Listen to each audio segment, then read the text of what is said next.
G'day, Geoff Lewis here from Seriously Series, and welcome to another Tech Top Tip video.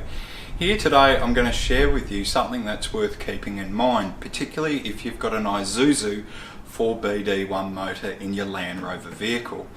There's a hidden filter that many of you may not know about, and if this becomes clogged when you're out on your next remote adventure, well, it could bring you to an unexpected stop.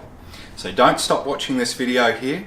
You know the drill. Sit back, relax, grab yourself a brew or something slightly stronger, but most importantly, stay tuned.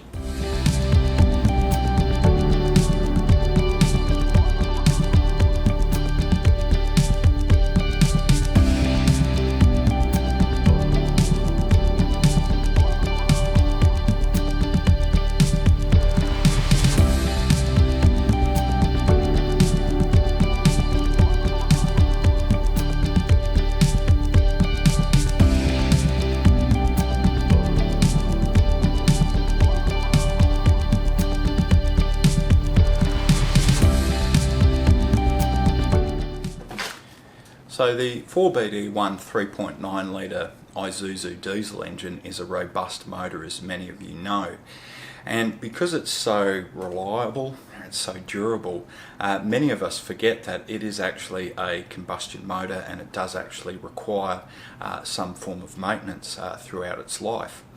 Now, to show you where this filter is, it's pretty well hidden. That's why a lot of us forget about it. But I can't show you it in this Land Rover Series 3 because it's got the wrong motor.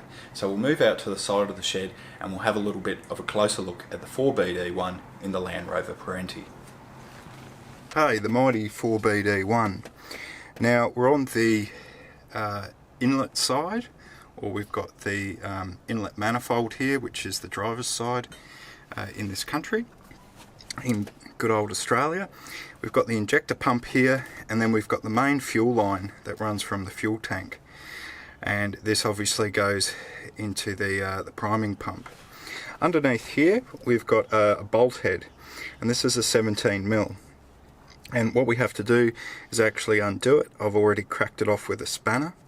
The easiest way to get this out is actually getting under the vehicle, so I'm just going to get under the vehicle and actually loosen it off or wind it out.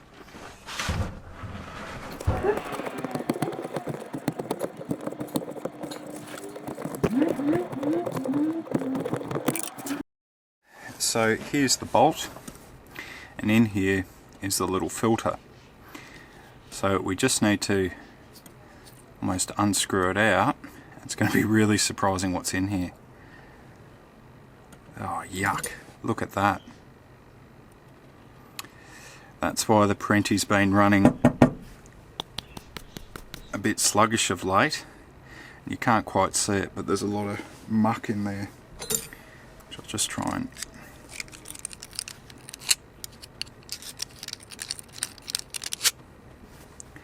So that's basically black.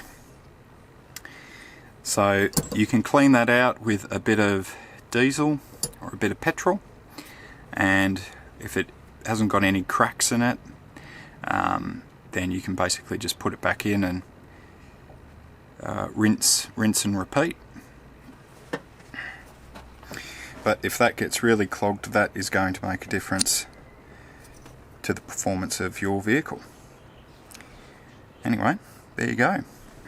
So right there you have it. Not a hard one to fix, certainly not a hard one to service either.